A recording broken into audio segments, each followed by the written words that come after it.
How's it going, guys? Welcome to a slightly different Matt Hansen video. I'm here with Mr. Adam Fogg, also known as the Fogdog Exclusive. How's it Morning, going, brothers. mate? Very well, thank you. Thank you for having me. Yeah, doing well. Yeah, so obviously I had him on, it'd be over a year ago now on the channel. And since then, a lot has happened. You've definitely gone to a different level now, especially after your outdoor season you just had, even if you didn't finish it as you wanted to, but still very proud of you, all the boys back in Queensland. So if you don't know Adam, he is a very, very good runner. So I'll list some of his PBs: 151 for an 8, 338 for 1500. He's run a 13:58 5K and a 29:26 tempo 10K. So obviously quite a good runner, Mr. Fogg. Which is your favorite PB out of those ones? I think I already know this, but It's got to be the 15. Yeah. Is that what you're going to say? yeah. Yeah. The 1500's always been the main event for me, but I don't know, breaking 14 during outdoor is kind of giving me a bit of a taste for some of the longer stuff, and then running the 10K conference. I'm definitely enjoying kind of doing some longer events. Who knows? Maybe in the future we'll be marathon men together. Definitely.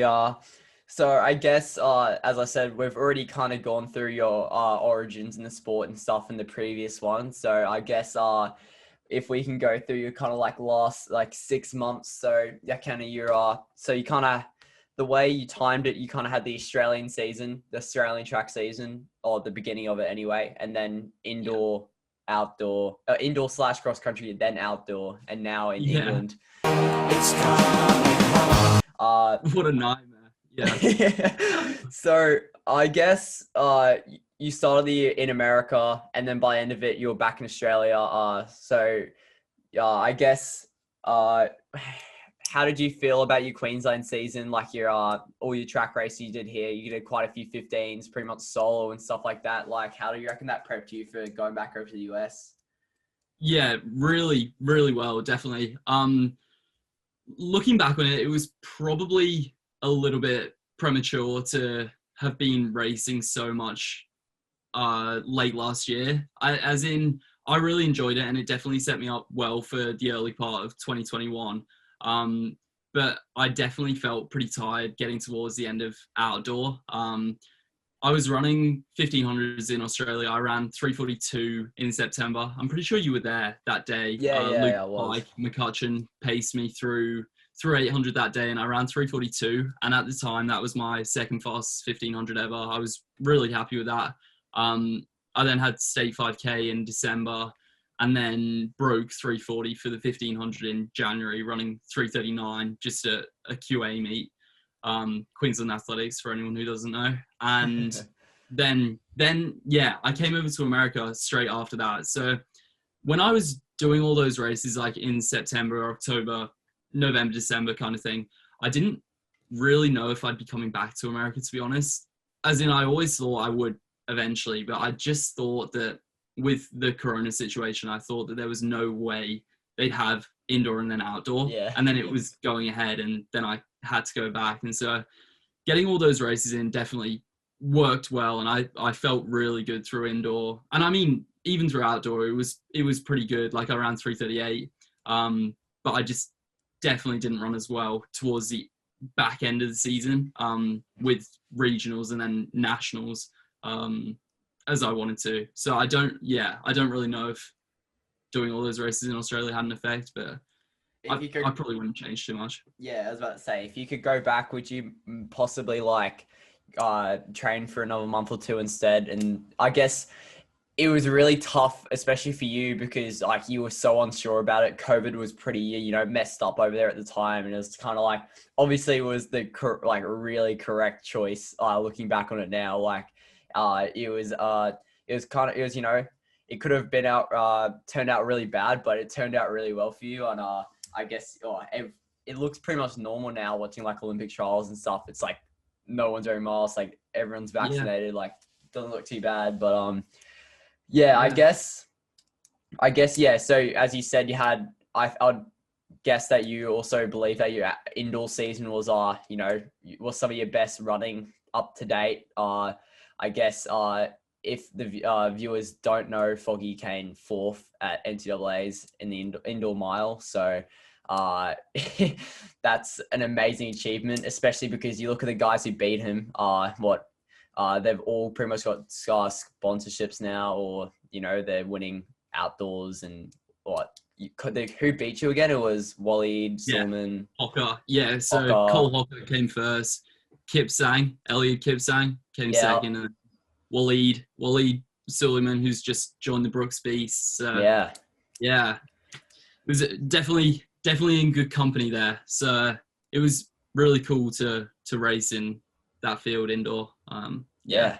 I can went imagine. well. So you've it was pretty. I wouldn't say it wasn't super planned. You kind of just got the call from Jay one day, and it's like, well, do you want to come back? And you had all these races that you could do. The first one being Iowa Classic, and you kind of snapped it up. And what?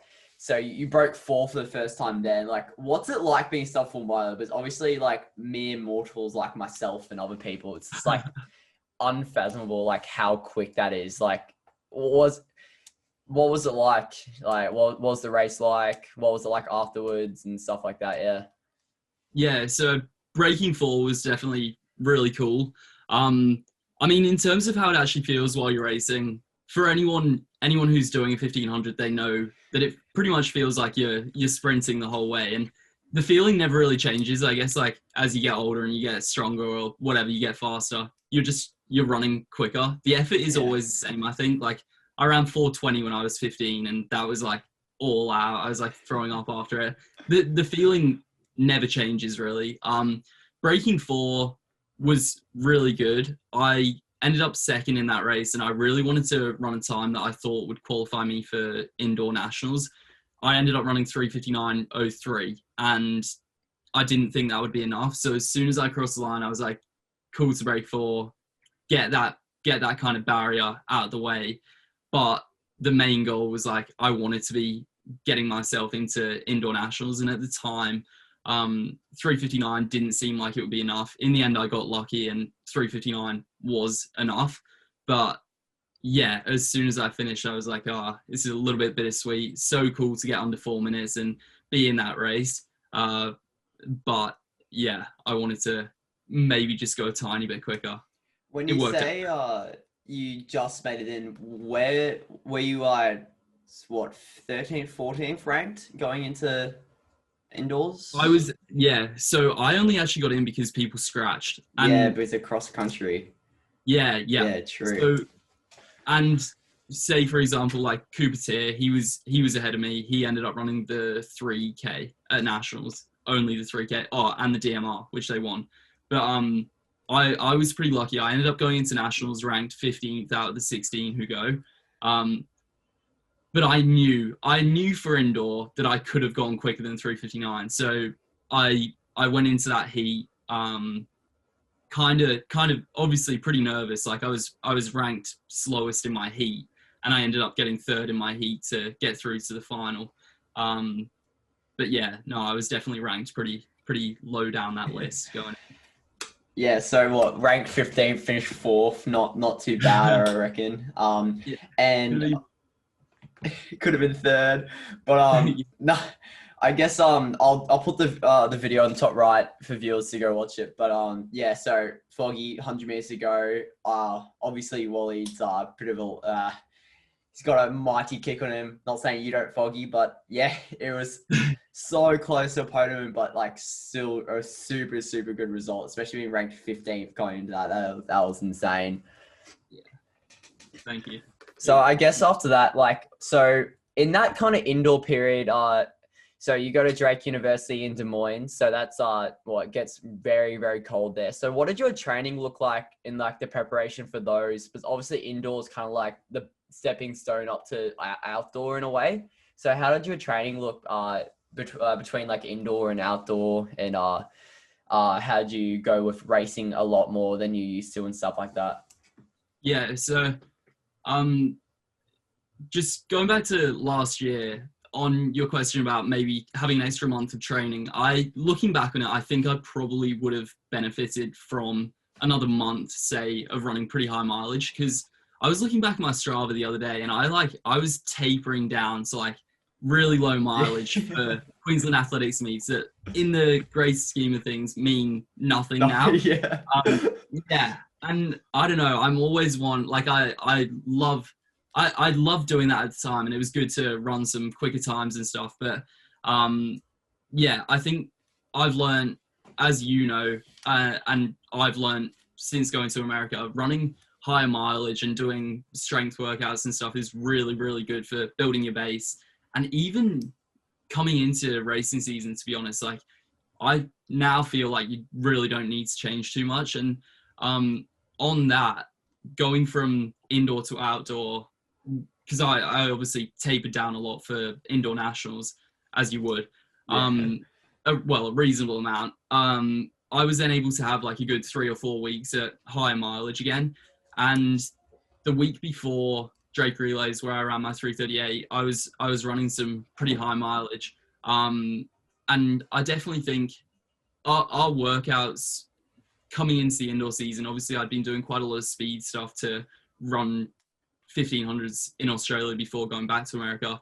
That kind of continued for indoor, and then we got back to lots more strength work. My coach Jay, he loves doing, I don't know, long like kind of tempo workouts, kind of like broken tempos. One of his big ones is like cruise 800s. So you're not really running too quick, but you're doing like 8 to 10 to 12 by 800 with a minute or less sometimes recovery. And sessions like that, I think, along with some other sessions and obviously strides and some speed work worked in there, just really helped get you strong, especially after I tapered down so much. It was good to get that work back in, I guess, before going into what ended up being quite a long outdoor season. So yeah. Yeah, so I guess you started racing 1500s back in September 2020, and you only recently had outdoors, and that's June. So that's a long time to be racing. You're definitely definitely on the brink of that kind of, you know, when you're gonna stop racing as well. But I mean, Yeah. just looking at some of your results here, you've got so many solid runs here, and you know, you won every distance event at your regionals, which is apart from the steeplechase. But you know, you probably conference, yeah. Probably need to rewrite that 952 3K steeple on your IAAF profile, by the way, mate. But that is never gonna get updated. I'm not touching a steeple again. That 952. One day I'll be a sub 335 guy and I'll still have a 952. Perfect. It's like Stewie. Stewie with his 201 800. Oh, so awful. Like, why do they have it on there? Like, yeah, get rid of that. No, it's good. Oh, so your track season, so you race quite a bit from here. So yeah, obviously if Drake realized the big event for Drake University, you ran really well there. Just missed out on the win as well. I guess just kind of go through those kind of bigger races, and for the viewers that maybe aren't in America, like the progression from, you know, regionals to then you know, to actual outdoor nationals and stuff like that, and how you went in those races. Yeah. So my outdoor season opened up with I don't know if you can see it on there. Are you looking at my TVs? Maybe. Or IAAF.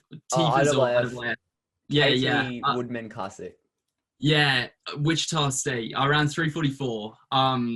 And I thought I'd lost it. I thought I'd gone from like being a 3:57 miler indoor to running an all-out 3:44.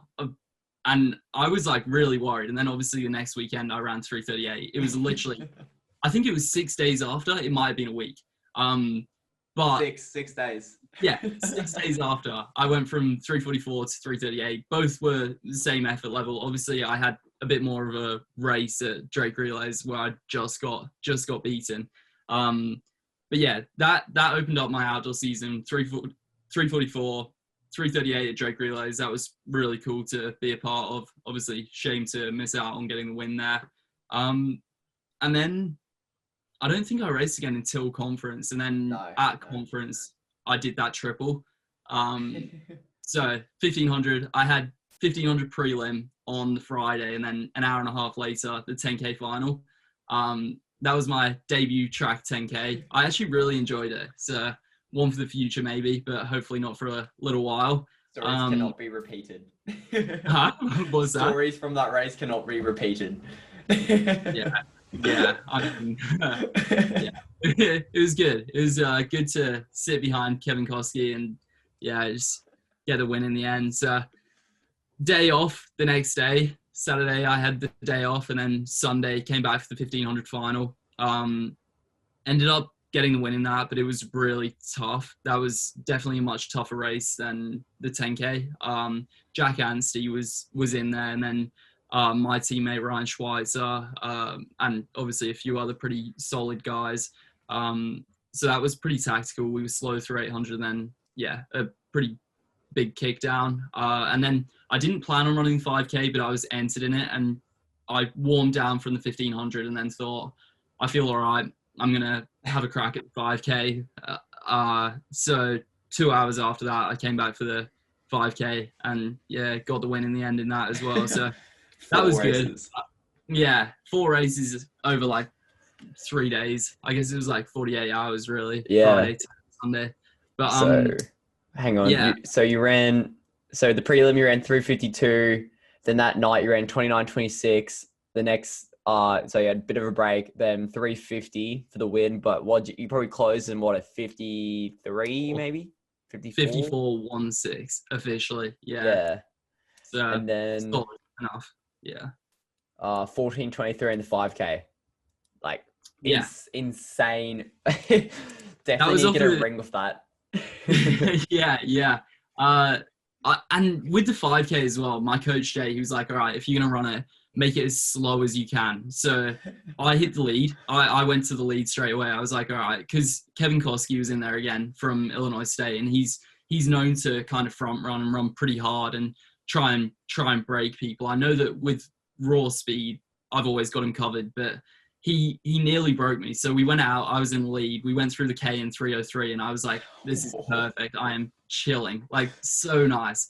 And then 1,200 in, he came flying through. He dropped to 64 for that third lap, but we were only going quick for 200 of it. And then I held on for a bit. I got dropped. There was a pretty big gap. And then with 300 to go, I caught him and got the win in the end, which was nice. It's history. Yeah. So from there, you had 10 days before West prelims for NCAAs. So that was at Texas A&M. Tell us about those races. So you had so they do it weird, right? So it's like you got the heat and then the final, but the final's like not it's a bit weird. Anyway, you can try and explain it, but so yeah, for NCAAs, basically, I'll try and explain this as best as I can. It is kind of confusing. All right, so America is broken into the East and the West. We're in the West at Drake. The top 48 times in every event from the East and from the West go to regionals. So a total of 96 in the country. And then from the 48 in the West, it's 4 heats of 12. They do the exact same thing in both regions. So top 48 go to both. 4 heats of 12 in the 1,500. I think it was top 5 from each heat, and then the next 2 on time go through to like the final, but there's 2 finals. So 48 goes down to 24. 4 heats of 12 goes down to 2 finals of 12 as well. And then from those 2 finals of 12 is top 5, and then from each, and then 2 on time. So yeah, my heat, I ended up 3rd in 3:45, I think. Yes. Yeah, I think we ran 3:45. And I felt really pretty bad. I thought it was just going to be like a one-time thing, just like, you have good days and bad days. I thought I'll come back tomorrow and be good. it ended up not even being the next day that we ran the finals because there was a weather delay. We were warming up. We were about to go into call room, and then there was a bit of lightning. So they said half an hour delay. That delay turned into an 18-hour delay. So we ended up running the next day. And in the final, I felt pretty bad again, but no excuses. Like, I mean, I got through. I did just what I needed to do. I ended up 5th in that regional final, which got me through in that final, like, automatic qualification spot for NCAAs. So Yeah, it worked out. yeah. So then you had about a week or two until NCAAs after that. Yeah, week and a half, I think. Yeah. So it's probably not dumb to say that this is probably the deepest 1500 field for any NCAA championships ever. I know you weren't super happy about your race, but if you could just like speak on it a little bit, like, so you came 10th in your heat in 340.8. So that's another 340, but I obviously you would have want to make the final. Still All-American, is it? Yeah. Second team All-American. Yeah. So top 8 in the final is first team, and then 9 to 16 is second team All-American, and then 17 to 24 is like honorable mention. So going into that heat, I was ranked 9th out of 12. And the people who I was racing, like, I knew that it was going to be really tough to make that final. I was definitely ready to give it a good crack, and I did give it a good go. Like 800 in, I went from last or second last. I moved right up into 3rd or 4th. I held that for about a lap, and then with 250 to go, I just started getting passed, and I knew that I could do nothing about it. So coming into the home straight, I was in last, and then I got up to 10th. I overtook like 2 people. But yeah, I mean, as soon as I finished, I knew that it was like obviously not going to be enough to make the final. I was way back. I think the heat was 1 in 337. So I was like 3 seconds off that. Overall, like, it actually wasn't like a terrible run. Most years that would probably be close to getting into the final, but yeah, in a year like this, there was no way that running that was gonna go close to making that final. So yeah, I think it was important you said that. In pretty much any other year, like, that's like pretty much always going to get you into the final.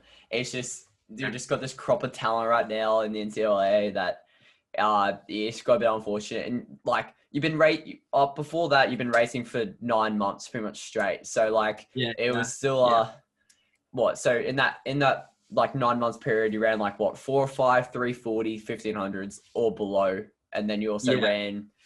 We also haven't mentioned that it was like time trials and all this kind of stuff. So it's been quite a while. You definitely I guess we'll get onto what you're doing now, which is you had a bit of a bad knee and stuff like that, and you're back in England. Got the England top on. It's coming home, guys. It is coming home. Footy's coming home. Probably isn't, really. Realistically. We've got until Tuesday in Germany to knock us out. You never know. It's coming home. Until Tuesday, it's coming home. Yeah. So I guess if you would like to talk just a little bit about like what's next for the Fogdog Exclusive. So back in England, and what's going on in England? It's coming home. Brilliant. Yeah. And just quickly, like, on that NCAA season, I hate sounding like I'm making excuses with it. Like, it was still a really good season. I mean, it sucked to not make that final, but it's the way it goes. So I'll be back. 2 more years? Probably one. Yeah. So, I've honestly got no idea. People are always talking about how much like eligibility they've got and stuff. And they ask me, and I always say like, oh, I graduate in May next year. I should get my degree then. But I have no idea if I can come back and run more or what. Like, I have no idea. Do you get eligibility back for COVID time or? Yeah, I think so. I'm pretty sure the whole indoor season didn't count because like some schools didn't run. So I don't know. I really don't know. So I guess Foggy I'll could find have out. 3 years. He could have 1 year. He could have Four, fucking. 5. You could have Give one me, yeah, race. yeah, You yeah. never know. Done. Yeah. Yeah, he's Get back. done. I'm out of eligibility. Yeah, All but right. Yeah. so now I'm in England. I got back from nationals and pretty much had a day, packed up my stuff, and I've flown over to England. I have an apartment in America, and I'm keeping the same one for next year, so I didn't have to like move out. But yeah, my parents have actually moved back to England. My mum arrives on Tuesday coming. My dad is already here. And yeah, so I'm now in England in Stratford-upon-Avon, near where I was born, about 20 minutes down the road.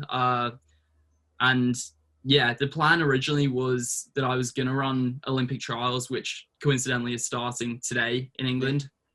But when I got to England, I ran a little bit, and then got pretty sick and had a couple of days off. I took 3 days off, and then yeah, started running again.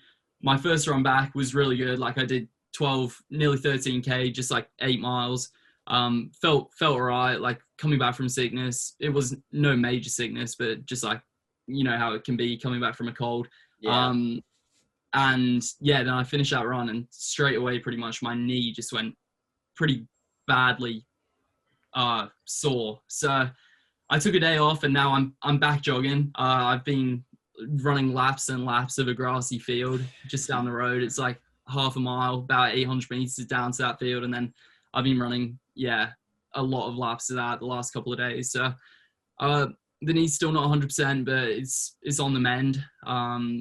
So I'm hoping that I can just kind of jog through it now and that it will just go away. I actually had the exact same thing in November, and I took like 2 days off, and it went from being really, really bad to suddenly, honestly, yeah, suddenly gone.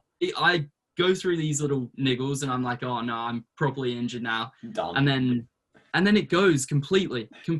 So I'm hoping the same thing will happen, and yeah, I'll be able to run some hopefully high mileage weeks, but probably won't be challenging you in the mileage grass for a little while. I'll take time to build up. You think 100 mile? Yeah, geez.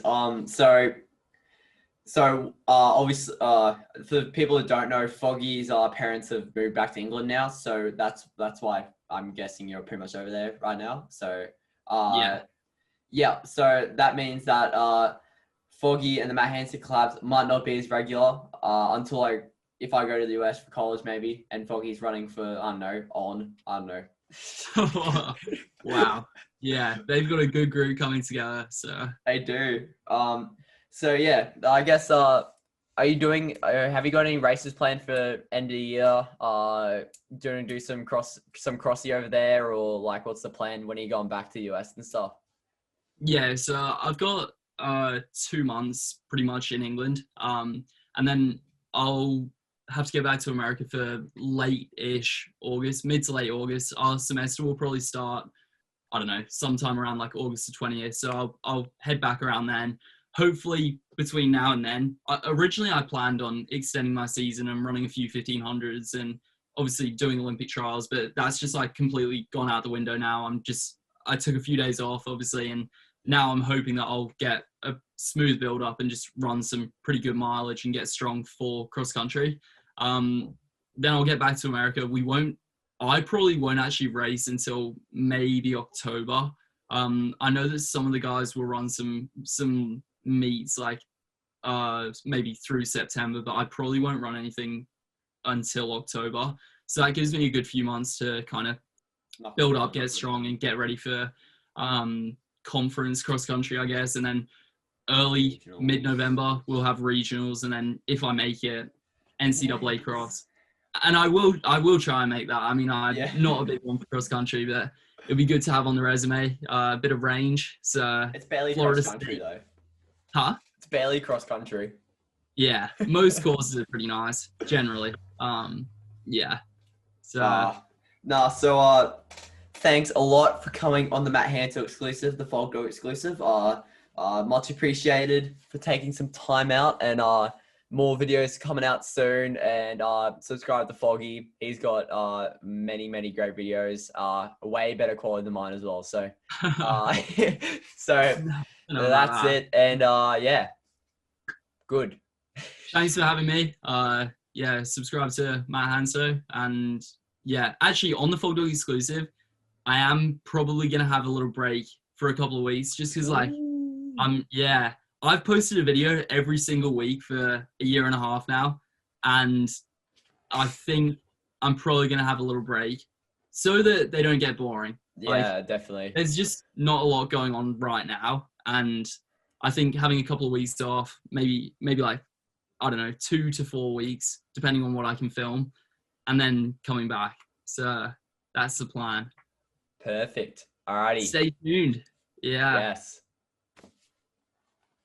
Go England. Go England. It's time.